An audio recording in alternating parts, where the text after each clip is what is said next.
Tonight on the 31 Nights of Halloween Horror, Dr. Lutek has a pretty good thing going for him. He gets to kill pretty young girls and then help the police investigate those crimes. However, when someone starts doing copycat kills, he gets more than he's bargained for. Tonight's movie, Delirium.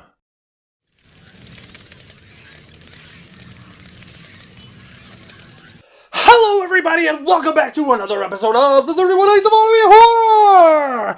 Triskaidekaphilia! Yes, yes, yes, yes, yes, yes, yes, yes, yes, yes, yes, yes, yes, yes, yes, yes, yes, yes, yes. Sorry about that, everyone. It's the madness. It's the madness. Tonight, coming off of last night's psychosexual horror, I am going to review another one in this sort of subgenre, and it definitely has a few of the same type of themes, but I think this one, not quite as brutally violent and nasty.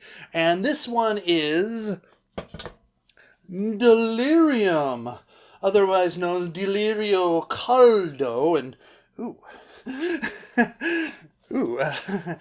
anyways, so you look, Delirio Caldo. So what is this movie about? Well, it starts off with a woman playing some music on a jukebox, and for anyone who doesn't know what a jukebox is, get off my channel, you're too young. No, anyways, it's a machine that people used to put money into to play certain musical tracks through the speaker system of a local establishment. Anyways, she needs to be going to a party, but she needs a ride, and of course this handsome fellow who's kind of had his eye on her offers to give her ride. And of course he ends up, kind of getting handsy. She gets out, she runs away, he gets enraged, follows her, and then, brutally murders her. And, of course, the police investigate and find out that there's been several murders in the past year that fit this MO. And we're like, oh, so this guy is a serial killer. But wait, he's the forensic psychologist that the police are using to try to figure out who the murderer is. Wow, that is a brilliant job, dude. Brilliant. Like, the best way to keep people from figuring out you're the psychopathic killer is by being one of the investigators, so you can easily move them away. Well, however, this latest one, this man's wife sorta kinda figures it out, but she's in such love with him that she's not going to turn him in. However, all of a sudden, women are starting to be killed in a similar fashion. However, this can't be the work of our psychopathic doctor. No, because he isn't in the actual realm, I guess. He's not there. He's not at the scene when it's happening. In fact, he's got pretty rock solid alibis. He was with the police the first time, which, obviously miles away. The second time he was with the police with another woman in a different area of the park. So who is doing this killing of women very similar to his? I don't know, but you'll have to watch the movie to find out. So let's get to those scores, shall we? Violence and gore. I am going to give this a 2.5 out of 5. There is a little bit of blood, but most of the violence is pretty, just physical violence. There is some whipping, drowning, which honestly, when you think about it, is probably one of the worst ways to die. So in itself, that should be, considered pretty violent, even though it's not bloody or gory. You're literally trying to hold your breath till you can't hold breath, and then you're you instinctively try to breathe, but instead of your lungs being filled with air, they're filled with water. Yeah, it's got to be absolutely horrible. But anyways, 2.5 out of 5. Like I said, not very bloody. More physical violence, more choking, strangulation type stuff. You do get hit on the wrong side of an axe. So, I mean, like, dude, like, turn it over. It's much more effective bladed side. Anyways, shock value, I'm going to give this a 1.5 out of 5. There is a twist ending, even though it was plain to see what was going on. However, there was a little nuance to it, and so that does create a little more of a shock toward the end. But overall, nothing really shocking. So 1.5 out of 5. Moving on to plot, and I'm going to give this a 3 out of 5. The plot in ways does a better job than Giallo in Venice of showing the kind of psychosexual torment of not only the doctor but also the wife. The wife loves her husband, but he can't perform. He can't perform, and it bothers him and it bothers her, and she is haunted by dreams, and those dreams are definitely I would say Freudian. I mean, it shows like chains and being, caught, and it's that sort of sexual frustration that you can't get what you want, and you need those chains to be broken. Of course, he's at the center of it, but like all these beautiful women are around, and he's like whipping them and stuff like that. Anyways, it's really interesting stuff.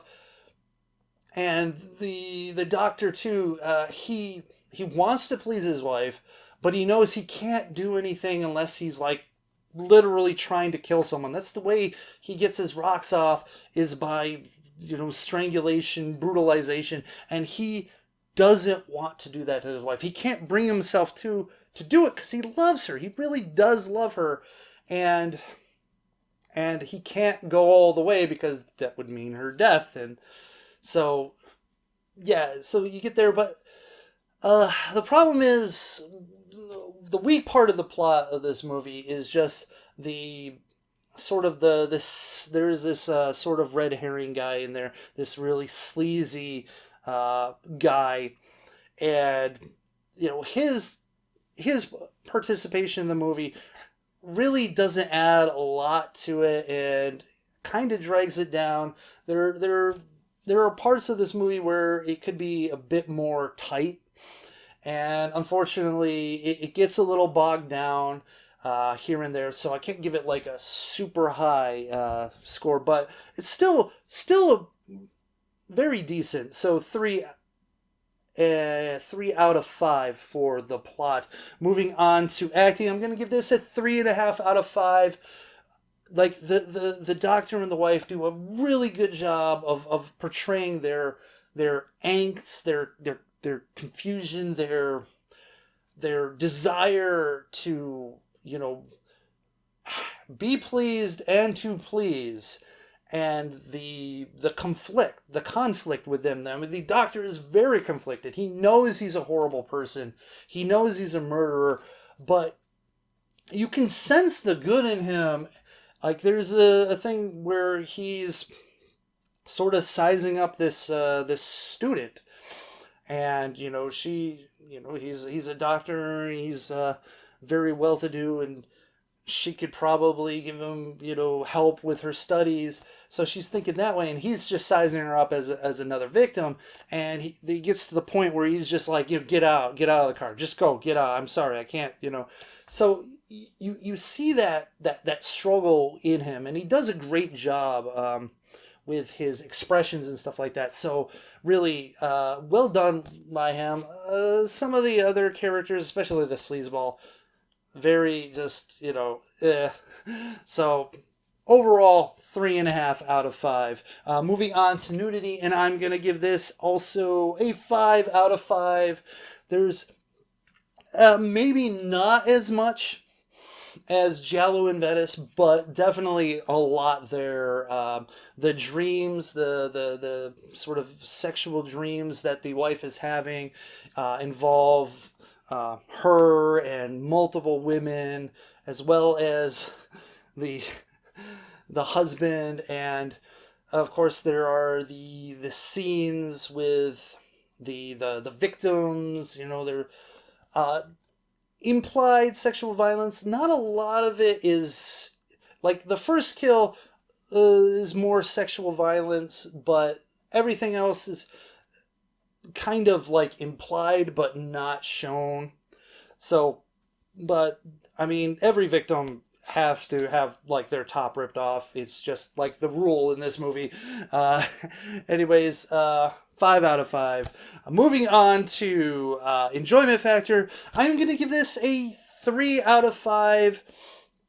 The fact that it was pretty obvious to me who the killer is, and also the lack of more blood and more violence brings it down for me a bit on the personal score levels. It's still very solid Giallo. It has great elements to it. I like the actual kind of graying of the characters, and there was for a while a real confusion at what exactly was going on. And yeah, they did put a little turn at the end, even though it doesn't change what was going on. It does add an extra layer and creates a pretty satisfying ending. Because it's hard to imagine going on knowing what you know about these characters to have like a standard type of ending. So there's that. So 3 out of 5. My overall impression is also a 3 out of 5. Very solid Giallo in that sort of what they call psychosexual subgenre. You know, you've got these characters that just have these problems that they can't seem to overcome without resorting to violence. It's very Eat the Schoolgirl like, except not as over the top insane, but it's still kind of there. So that averages out to a 3.1 out of 5. And also another interesting side note. I'm not going to quite do it like I did with Night Screams, but there is an alternate version in this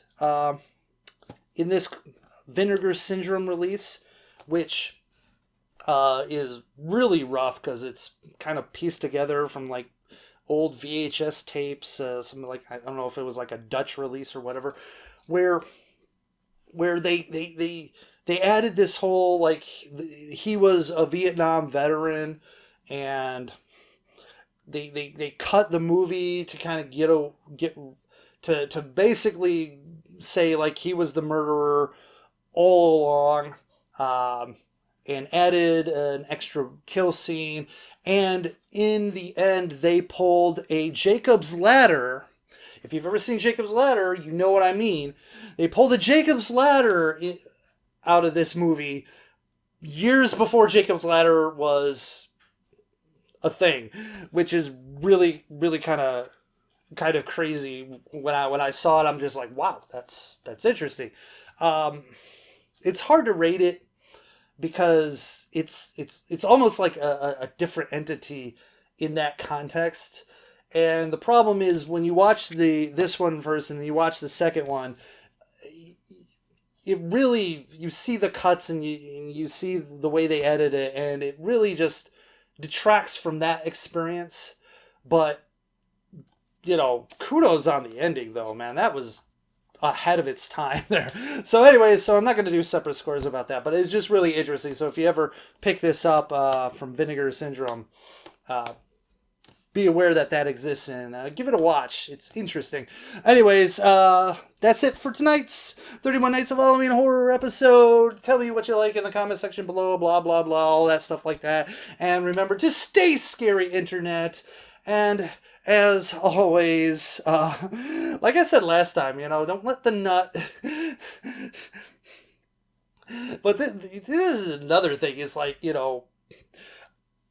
I don't know if he tried to get help or he was trying to help himself or whatever, but look, if you're experiencing any kind of sexual dysfunction, you don't feel embarrassed to go see a doctor, okay? I mean, that's one of the things that they do, and it's, you can be embarrassed, that's fine, I understand, I get it. No one wants to say, my dick doesn't work.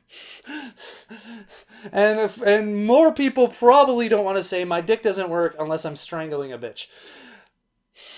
That's, that is embarrassing. I can understand that. But look, get the help you need so you don't have to strangle a hoe. Seriously, life is much better when you don't have to strangle people.